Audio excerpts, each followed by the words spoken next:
Top 10 Shocking Facts About Nelson Rockefeller. Nelson Rockefeller, a prominent figure in American political and financial history, has long been a subject of fascination and controversy. As a member of the wealthy Rockefeller family, his life was marked by incredible achievements, political ambition, and a series of events that stirred public debate and scandal.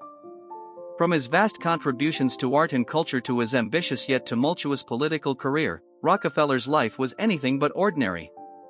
This video delves into 10 of the most shocking and scandalous facts about Nelson Rockefeller, shedding light on the complexities of a man who was as controversial as he was influential.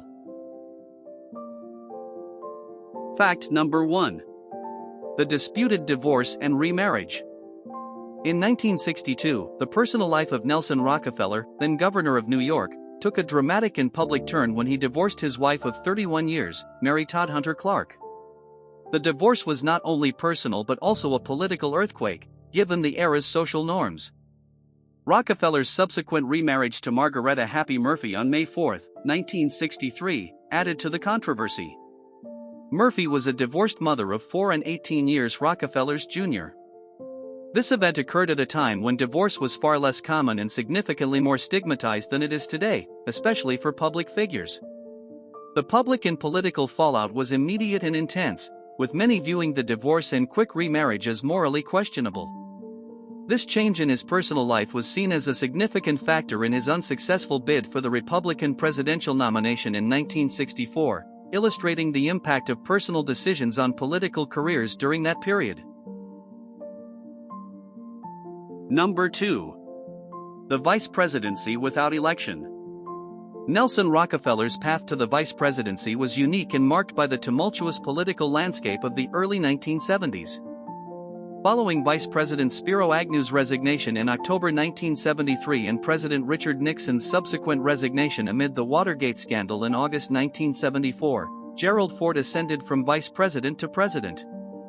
Ford then nominated Rockefeller, a prominent figure with extensive political experience and a notable name, to fill the newly vacated vice presidency. Rockefeller was confirmed by Congress and sworn in as vice president on December 19, 1974, becoming the second individual in U.S. history to be appointed to the office under the provisions of the 25th Amendment. This process sparked discussions about the democratic principle of electing high-ranking officials, as Rockefeller had not been elected to the position by the general public. His appointment underscored the complexities of American political succession and the roles of appointment versus election in filling high office vacancies. Number 3. The Rockefeller Drug Laws. The Rockefeller drug laws, enacted in 1973, represented a pivotal and controversial moment in the war on drugs. Under Governor Nelson Rockefeller, New York State implemented some of the most severe drug laws in the United States, establishing minimum sentences of 15 years to life for possession or sale of relatively small amounts of narcotics, 4 ounces or 113 grams. These laws were a radical departure from previous drug policies, embodying a tough-on-crime approach intended to deter drug use and trafficking. However, critics argued that the laws led to disproportionately harsh impacts on minority and low-income communities, contributing to an era of mass incarceration without significantly affecting drug addiction rates or drug trafficking. The legacy of the Rockefeller drug laws is a subject of ongoing debate, reflecting on the balance between public safety and justice system fairness. Number 4. The Attica Prison Uprising. The Attica Prison Uprising in September 1971 stands as one of the most significant events in the history of the American penal system. Under Rockefeller's governorship, inmates at the Attica Correctional Facility in New York rebelled against long-standing grievances over inhumane living conditions and racial discrimination. The uprising lasted 4 days, ending when Rockefeller ordered a forceful retake of the prison. The assault resulted in the deaths of 43 individuals, including 10 hostages and 33 inmates. The decision to use lethal force was heavily criticized for its excessive brutality and the resultant loss of life. The Attica uprising and its bloody conclusion prompted national and international outrage, leading to significant reforms in the prison system and raising profound questions about human rights, justice, and the state's role in correctional institutions. Number 5. The Secret Billionaire. Nelson Rockefeller, despite his prominent public role, maintained a veil of secrecy over his financial status throughout his life. This secrecy was not uncommon among the wealthiest individuals of his time, who often preferred privacy regarding their wealth. Rockefeller's fortune was part of the larger Rockefeller family wealth, which was rooted in the oil industry and had grown through investments in real estate, banking, and other sectors. After his death on January 26, 1979, estimates of his personal wealth varied widely, with figures reaching into the billions, reflecting both his inheritance and personal successes.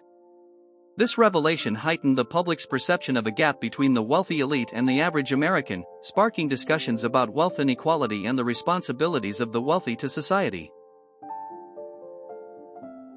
Number 6.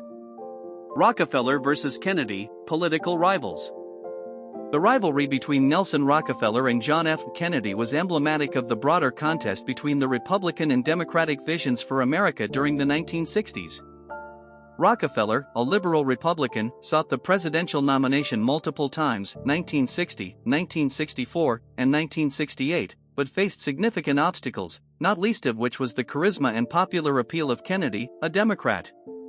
Their ideological clashes, Rockefeller's advocacy for civil rights and federal support for education and health against Kennedy's New Frontier programs, mirrored the national debate on government's role in addressing social issues.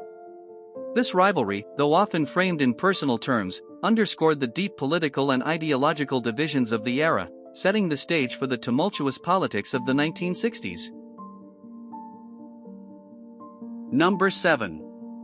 The political legacy, a mixed bag. Nelson Rockefeller's political legacy is marked by his tenure as governor of New York, 1959 to 1973, and vice president of the United States, 1974 to 1977. His administration in New York was notable for its progressive policies, including expansion of the state's role in education, healthcare, and environmental conservation. Yet, his legacy is also marred by controversies such as the Attica prison uprising and the stringent Rockefeller drug laws. As vice president, his impact was more muted, given the role's limited powers, but he remained a significant figure in national politics. His career exemplifies the complexities of American political life, straddling progressive ideals and conservative pragmatism, and continues to elicit mixed evaluations from historians and political analysts. Number 8. The Rockefeller Salute, a public outburst. The incident on September 16, 1976, known as the Rockefeller Salute, occurred during a campaign event in Binghamton, New York. Vice President Rockefeller, while campaigning with Senator Bob Dole, encountered hecklers and, in a moment of frustration, made an obscene gesture. This gesture, captured by photographers, became a sensational news story, showcasing a rare lapse in decorum by a man known for his public service and dignified demeanor. The incident was controversial, drawing criticism from the public and media alike, and highlighted the pressures and scrutiny public figures face. It remains a memorable moment in American political history, reflecting the tensions of the 1976 presidential campaign and the challenges of maintaining poise under provocation. Number 9. The art scandal, the Diego Rivera mural. In 1933, one of the most notable art controversies of the 20th century unfolded when Nelson Rockefeller commissioned the renowned Mexican artist Diego Rivera to paint a mural, Man at the Crossroads, in the Rockefeller Center. The mural was ambitious and politically charged, incorporating scenes of industrial America alongside global social themes. However, the inclusion of a portrait of Vladimir Lenin, the Russian communist leader, sparked immediate controversy. Rivera, known for his communist sympathies, refused Rockefeller's request to remove the image. The dispute escalated, resulting in Rockefeller's decision to halt the project and subsequently destroy the unfinished mural. Number 10. The mysterious death. Nelson Rockefeller's death on January 26, 1979, was as dramatic and controversial as much of his life had been. Officially, Rockefeller, aged 70, died of a heart attack. However, the circumstances surrounding his death became fodder for public speculation and scandal. Reports emerged that he was with Megan Marzhack, a 25-year-old aide, at the time of his death, in a private townhouse rather than with family or at work, raising questions about the nature of their relationship. Further controversy arose from the delayed call for medical assistance, with Marshack reportedly waiting to call a friend rather than emergency services immediately. These details contributed to a media frenzy and public speculation that obscured Rockefeller's contributions and achievements, marking an ignominious end to the career of one of America's most notable political figures.